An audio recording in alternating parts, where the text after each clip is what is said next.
What's going on, everybody? Welcome to the NS9 Postgame show powered by Primanti Brothers. I'm Jim, and with me today is Ryan Alexander. Ryan, when was the last time we did a show together? You know what? I thought about that before I come on. I'm not sure. Maybe when I honestly think it was like maybe when we had you on as a guest way back when. Yeah, because I feel like you bamboozled me. You said, Jim, come and join North Shore 9. And then I joined, and then you were like, hey, guys, I'm retiring. I found my replacement. I'm going to go spend time with my family. I'm going to go be a family man, Ryan over here. So, that's right. It's good to have you back. Yeah, thanks. It's weird to be back, but no, it's been a while. I think I've only been back for, I don't know. Donardo said I did a post-game show last year. I don't remember. So I don't recall that. So he could just be making it up, but yeah, this is the first year for me, at least definitely for this year. But yeah, I think that was it. So, but no, welcome back. We're here to do a post-game show. Pirates, Red Sox. Pirates win 4-1. Edward Olivares, puts them ahead late in the game. 3-run homer in the 8th inning. But the story that I think I want to talk about, I think you want to talk about, the story that I think everybody else wants to listen and talk about is Jared Jones. He gets the nod on the hill today, who was supposed to start last night in Sarasota against the Orioles. That game got rained out. So he gets to start today. His final case to, his final appearance of the spring, his last chance to make a case to make this rotation. And I was impressed. Ryan. Give me your thoughts on Jared Jones. He goes 5 innings today. He gives up 1 unearned run. The spring ERA stays at 0.00, 4 hits, 4 walks. So he did give up some base runners there, but 5 strikeouts, 2 double plays that he induced. What you like out of Jared Jones? What did you maybe not like out of Jared Jones? Is Jared Jones in your starting rotation? So yes, he is, and we'll get into that as obviously that's kind of the story from today and from spring training. But yeah, I mean he wasn't, like you said, he walked. I think he had 1 walk for the first 4 innings there. Wasn't a little sharp. Got a couple of double play balls and got out of it and everything. But still had the strikeouts, like you said, 1 run given up unearned. Literally did not give up an earned run all spring. I mean at this point, so when you hear people talk about Jared Jones and should he be on the, should he make the team? Should he go north as one of the 26 right out of camp? It's almost like people are talking about like, well, he could stay down, like almost somebody that like only had a handful of starts at AAA or AA. This guy had like 16 starts last year at AAA. Like he's had a ton of experience at AA and AAA, enough to where you can warrant and say, okay, he doesn't need that seasoning as much as like maybe a Paul Skeens or something does. But Jared Jones has been there. He's done it. And honestly, I think he's forced the Pirates' hand at this point. The performance in spring training it speaks for itself. So at this point, I mean, are you really going to send him down and put Bailey Falter in this rotation? I mean, is that what you're going to do? Is that what the Pirates, because that's like the only other move here, right? And it's like, you can't, pretty much. You can't do it. And I know the Pirates have shown time over time again, they will do it. Like they will absolutely do it because they just do not care. But I really think Jones has just really forced the hand. And I mean, today with the walks and stuff, that could have just been kind of, his last appearance in spring training. And he just, here, Jim loves Bailey Falter. I don't think anybody loves Bailey Falter. No, I don't think so. But yeah, I think today it was just, his last appearance, he may have been a little trying to show, everything he could. And that's where the walks came in, but he was still good. I mean, still got the strikeout, still was, in command. And yeah, he should definitely be in that rotation. Yeah, after today, 16 and a third innings on the spring, 6 appearances, 3 starts. Like I said, the 0 ERA. He gave up 3 unearned runs, during the spring.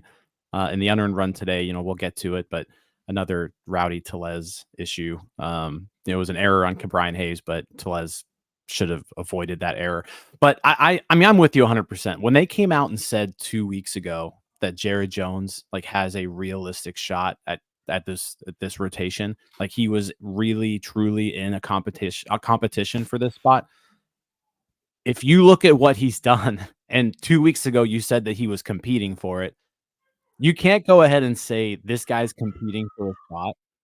He then Right. shows he's heads and shoulders above everyone he's competing with, and then not give him that spot. Like, you can't do that. So when you go out and you make that statement, and he goes out and he shows this after making that statement, you don't have a choice. Like, the guy is clearly one of your top 5 options to start, the opening day. So, Yep. you gotta give it to him. And today was a bumpy start, right? I mean, he went 5 innings. He got through it. It wasn't the toughest Red Sox lineup. Tristan Casas was in there, but, Marcelo Meyer, and then, Roman Anthony. So they had 2 of their top prospects in there, and then really just regular. So you've got a pretty pedestrian Red Sox lineup, but he went out there and again, no earned runs, 5 innings. The walks were a little concerning. He did walk the leadoff batter in the first, he walked the leadoff batter in the second. But I think what was important about both of those is he walked those guys, then he immediately makes up for it with a double play ball. Yep. It was weak contact all around, especially early in the game. The strikeouts were there as well. So when he did get into trouble, he was able to get himself out of it by using that strikeout ability. His slider, cutter, whatever you want to call it, a gyro slider is kind of what I guess what Jared Jones is Gyro. going with. Gyro slider, I think is what he's calling it. But I think Baseball Savant kind of corrected it after today, and he was mostly fastball slider today, but 8 whiffs on his slider, a 50% whiff rate on that slider today. No one was hitting that ball at all. Max exit velo against that slider, 89.3. It's a really good pitch. And like I said, he was getting some whiffs on the fastballs, but not as much. That slider though, it was unhittable today. Hitters were either just letting it go by or they were swinging and missing. Right. And that's the thing. Like you mentioned him getting in trouble with the walks.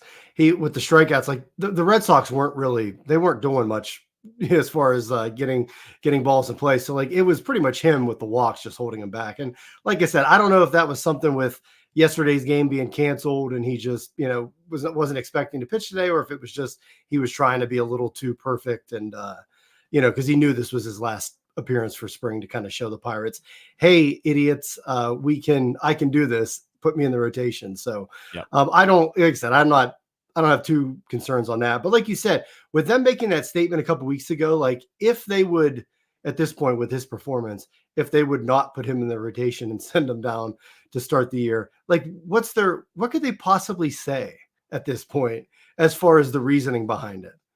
Right. Like there's nothing to say. Like he forced their hand, and hopefully they make like for one time in their life, just hopefully they make that right decision. Like send the top 26 guys north, send especially in the rotation where we need the most help they can possibly get. Like he needs to be in that rotation.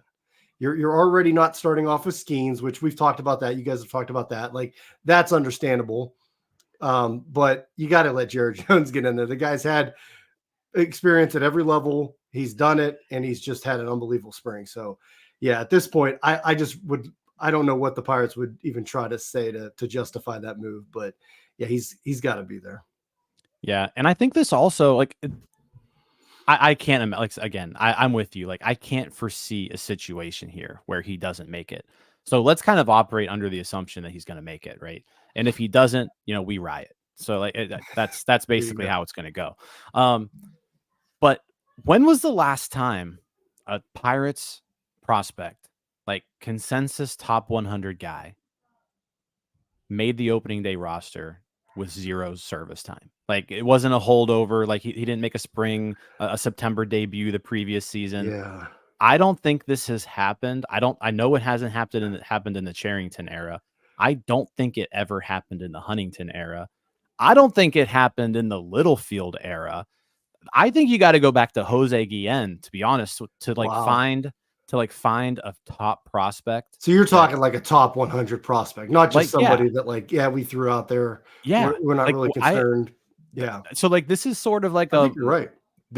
a monumental moment in Pirates player development history. I really don't think it's happened this century. What the Guillen was 97. And I don't think we've seen it happen since. Yeah, we'll have to look back and fact check that. But you're right. I mean, number one, there was a bit We of got years where Cam Bonifay here in the comments. he's He's like, he's in the comments. We also didn't have, back in the day, we didn't even have too many top 100 prospects to really have that option. But that's true. I don't but know. you're right. Like Is there a 1997 Baseball America top prospect list somewhere? there's got to be I don't know. somewhere. Yeah, look that list up. But Yeah. yeah, you're right. While you're saying. It's kind of unprecedented, and I mean, it was kind of unprecedented around baseball 20 years ago.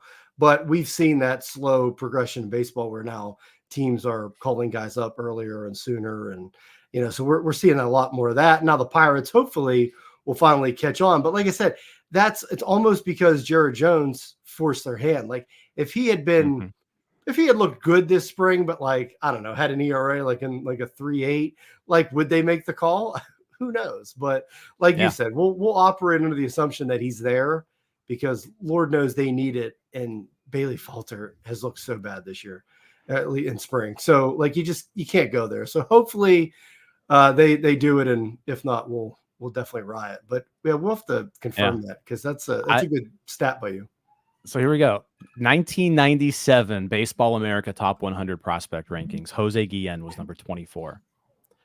And he made the opening day roster that year. I don't think it's happened since then. I cannot think of a time when it happened after that. When did Pedro was he midseason? Is he like that? Pedro was midseason. Yeah, Pedro got called up midseason. Yeah. So that's it. It's got to be Jose Guillen in 1990s. Like Jared Jones is going to be the first Pirates top 100 prospect with 0 service time to make the opening day roster since Jose Guillen. Isn't that crazy? It's 27 years. And that's if he makes it. We're not there yet. That's if he makes. Yeah, that's if he makes it. That's incredible that it's gone that long. It really is. It's been that long. Like I said, and if someone in the comments can think of another person, it's definitely not Anthony Alford. That's because Kutch got a lot of games that rookie year, but it was like in June or something. He came. Kutch was June. Yeah. So there you go. I mean, Pirates are over here breaking. I don't know, breaking new highs, I guess, or lows. Yeah, first time this century. There's people watching this that weren't alive the last time something like this happened. Right. That's so when you incredible. threw out Jose Guillen, to me, Jose Guillen is just an old baseball player. And I'm old, and I'm like Jose Guillen. Oh my god! I can't even imagine when he was like a rookie. It's crazy. You know who was you know who Jose Guillen was sandwiched in between on that 97 prospect list? He was 24th. Okay. He was sandwiched in between Pirates legend Matt Morris. Oh God. And Hall of Famer Roy Halladay. Wow. Well, that one turned out real well. Yeah.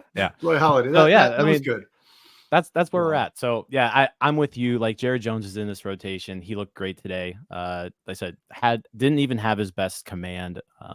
Like I said, the walks were there. The hits were mostly weak contact. There was one pretty hard hit ball off of him late in the game, but again, stranded him on second, and didn't let him score. So good outing for him. I can't foresee a situation where after what they told us, he doesn't make this team. Right. Along those same lines. So Jared Jones, great start. I want to talk about Henry Davis behind the plate because, he was kind of if you were watching the broadcast, he was a main character of today's game too. Michael McHenry, friend of the show, a star of Fort Fridays. He was in the booth talking about Henry Davis quite a bit. But I think you can obviously see, and they broke down, he's getting into a rhythm back there. He knows the pitchers. They talked about his rapport with Jared Jones specifically. There was a time later in that outing where Jones walked a batter, Davis went out, had said some words, came back. Jared Jones was able to bounce back. And when Hannah Mears, also another friend of the show, friends of the show all over the place, Hannah Mears interviewed Jared Jones after his outing, and Jones was like, "Yeah, he came to me, had some choice words, he knew the right things to say, and it got me, got me in the right mindset." So I think it just goes back to like Henry Davis is ready to be this team's catcher. I think he's ready to kind of be the leader on this team. Yeah. And today you kind of saw why, and you saw a little bit more into just kind of what he puts into the game. Jared Jones mentioned, Henry Davis had the scouting report ready to go because Jones was supposed to face the Orioles last night, right? So it switched up on him. So it was all new scouting reports, all new opponents to get ready for, and Jones was able to get that information from him. So I want to hear your thoughts just on kind of what you've seen from Henry Davis this spring, what you've seen out of him from a catcher position. We were fed all last year that this guy's not a catcher. This guy's not a catcher. He can't catch. And there was a wild pitch today. He threw a ball into the outfield, which didn't, end up costing anything. But I think overall, also threw out a runner. Right. I think overall, though, like Henry Davis has looked like a very competent major league catcher. Yeah. So I did want to bring that up. I'm glad you went there because this was, shout out to MLB.com for the free game. This was like my first actual live game that I've seen in probably since last, I don't know, July when I was at a game. So yeah, shout out to MLB.com for the freebie. But one thing that I noticed in this game, and like you talked about last year when, the Pirates weren't even bothering putting Davis back there. It was almost comical when he would go in there for an 8th inning defensive replacement late in the game. And that was the only time he saw behind the plate. And it was what are we doing here? So that, and even going to Oneil Cruz being a 6'7" shortstop and, that'll never work. What I saw today, watching this game, was Henry Davis looks like a major league catcher. He looks like he's, like you said, it fits. It looks like he's into, he's confident. He's into his own. He knows the pitchers. He's out there working with them.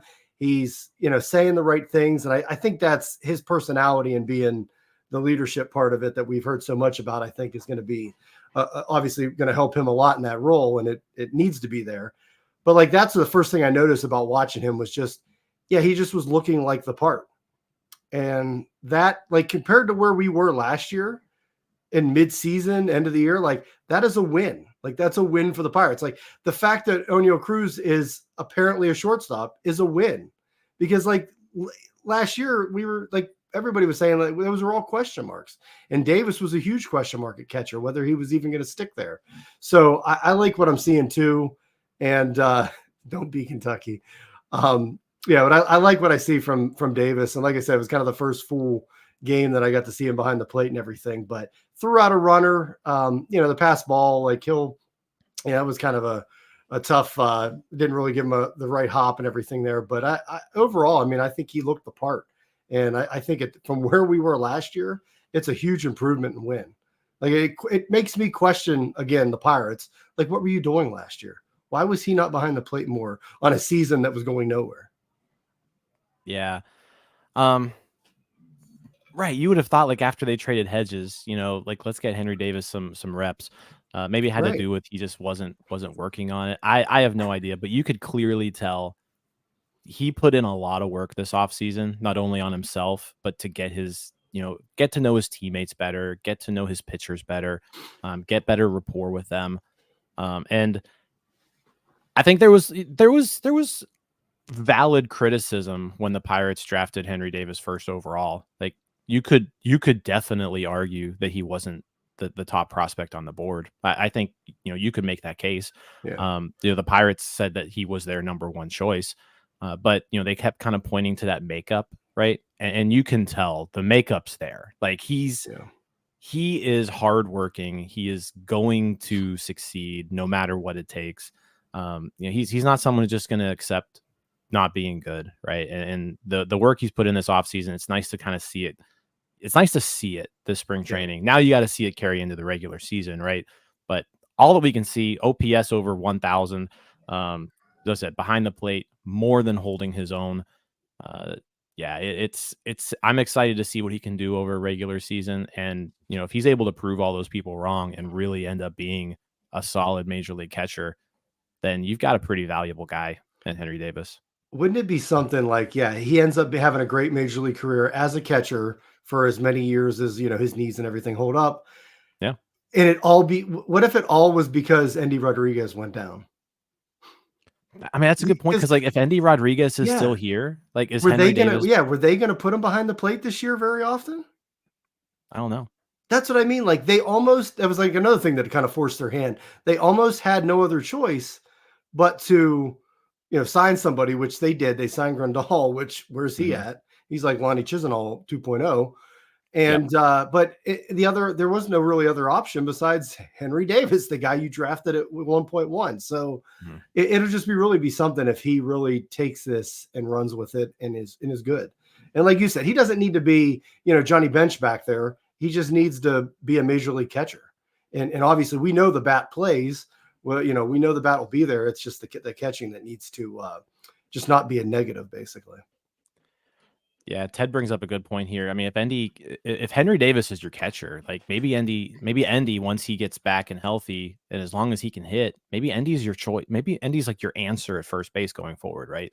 Because right now there's no one else out there who can play first base. So if Endy can hit and Davis can catch, you've got Endy playing first most days, and then Endy can back up Davis when Davis needs a day off. So I think there's a lot of flexibility here once Endy returns, but no, that's a good point. I mean, if Endy doesn't get hurt, like what's Henry Davis doing right now? I don't know. That's what I mean. It's really weird, and we might never know because it's a big what if. But yeah, it's just interesting to think about. But yeah, like I said, it like as of right now, like that is a win. What I'm seeing from Henry Davis. Same thing with Cruz playing short. And you talk about the makeup, of Davis. It kind of both are.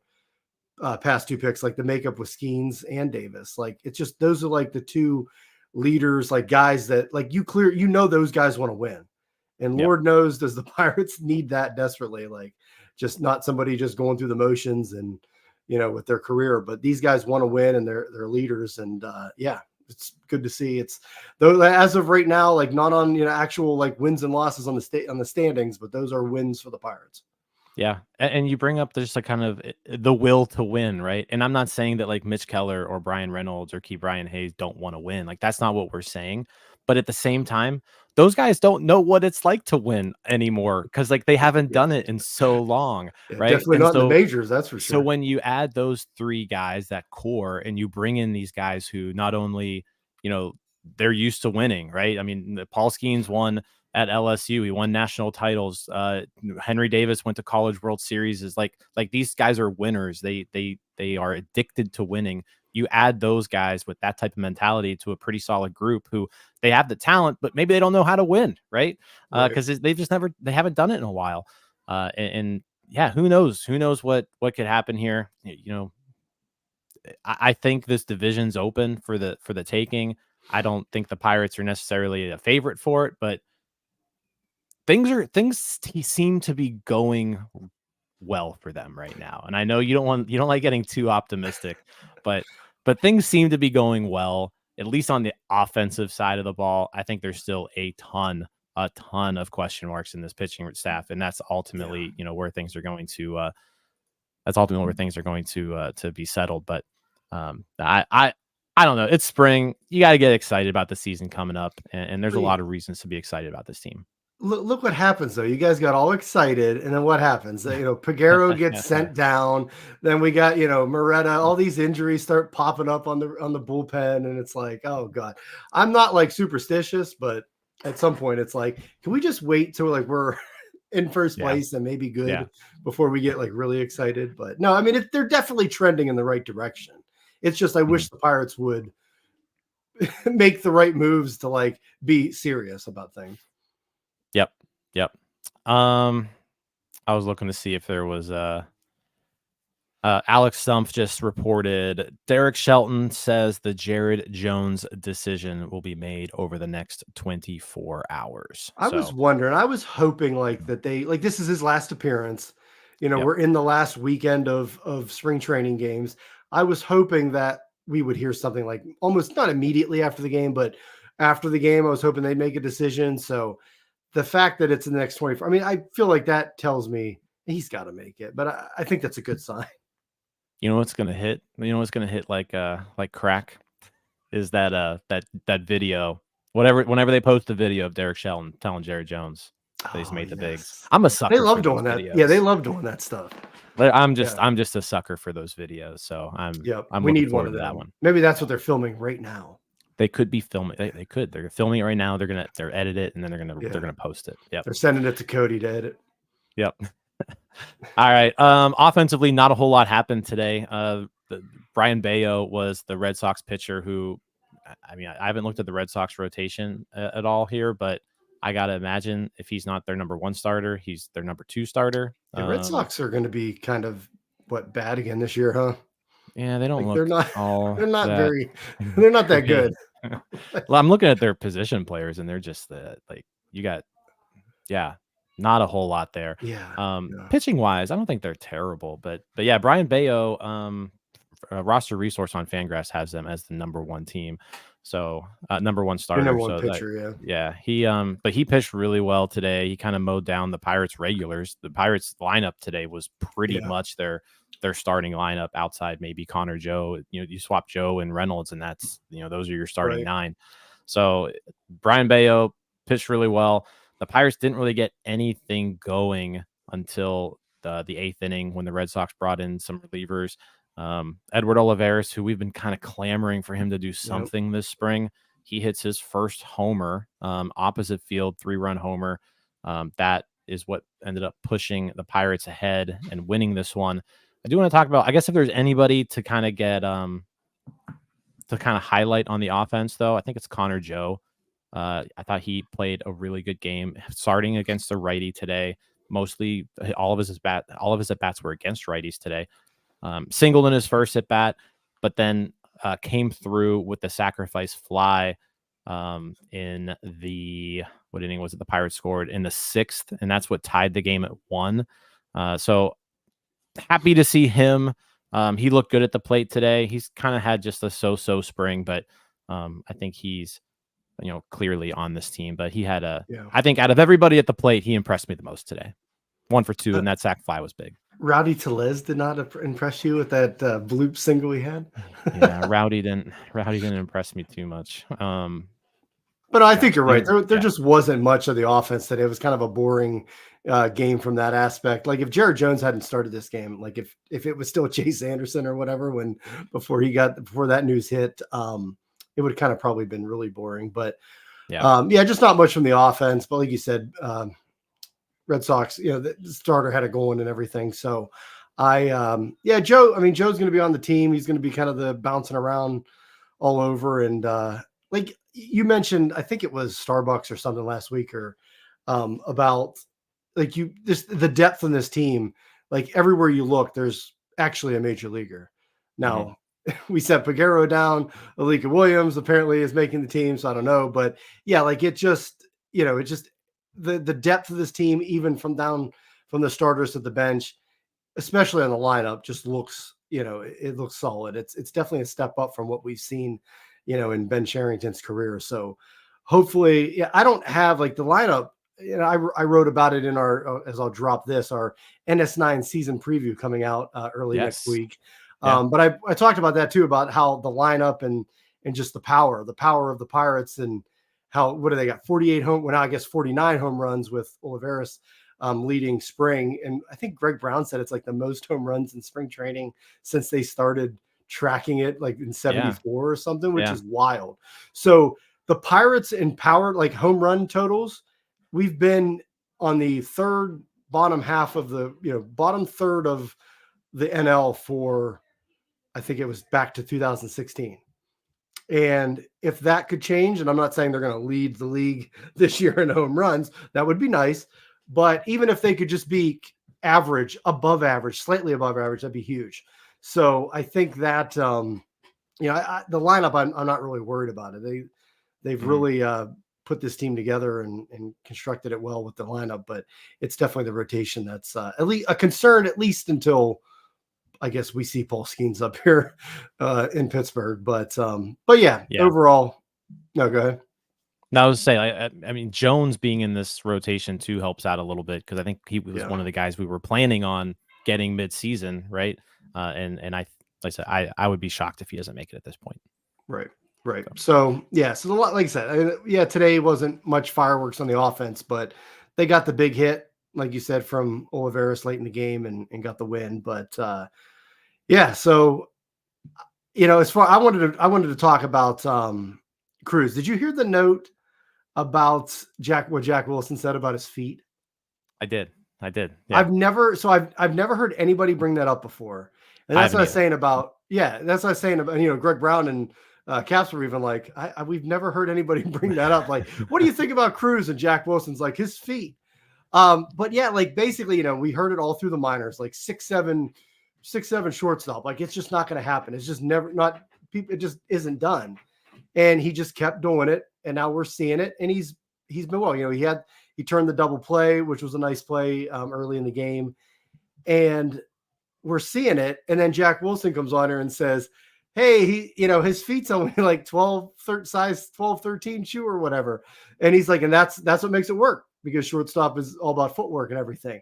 So we never heard that like brought up before or even thought of. And it's like, oh, well, like it makes sense. I mean, it makes sense to like why he can do it, I guess. But I thought that was interesting note just because we'd never heard that before.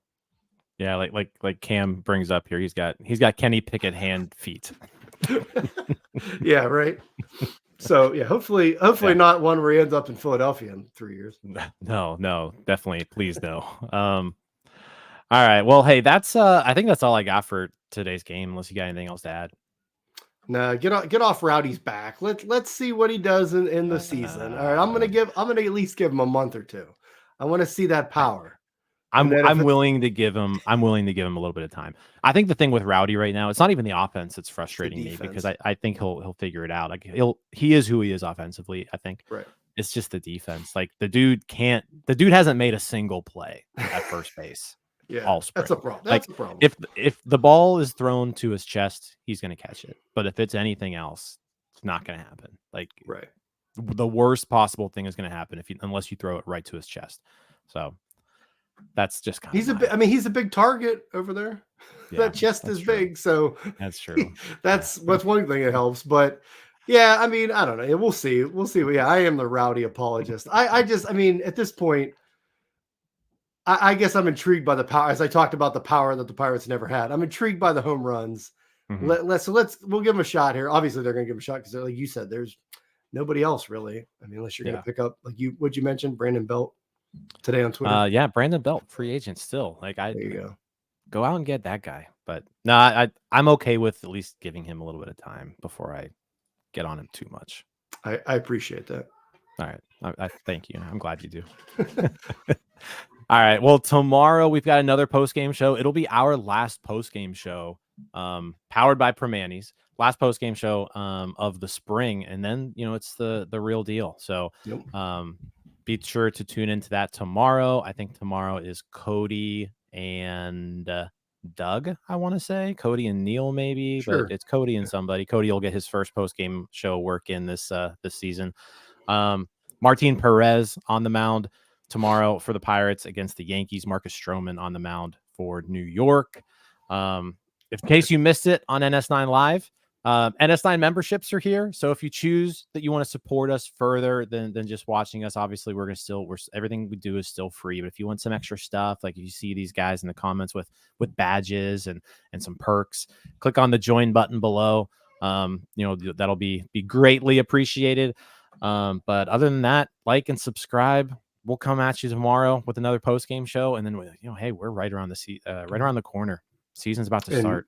And as I alluded to earlier, we're doing a NS9 season preview, our first that we've ever done. It's basically going to be a downloadable PDF.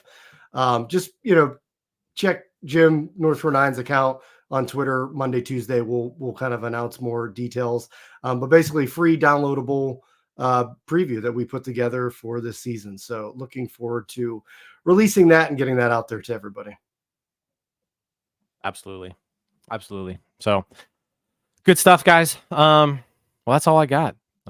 This has been the NS9 Postgame show powered by Primanti's. Ryan, thanks for hanging for a little bit today. It's good to have you Heck back. yeah, I'm back, Good to have you baby. back. I know. Good to be So here. good to see you more this season. But that's all we got. We'll see you tomorrow.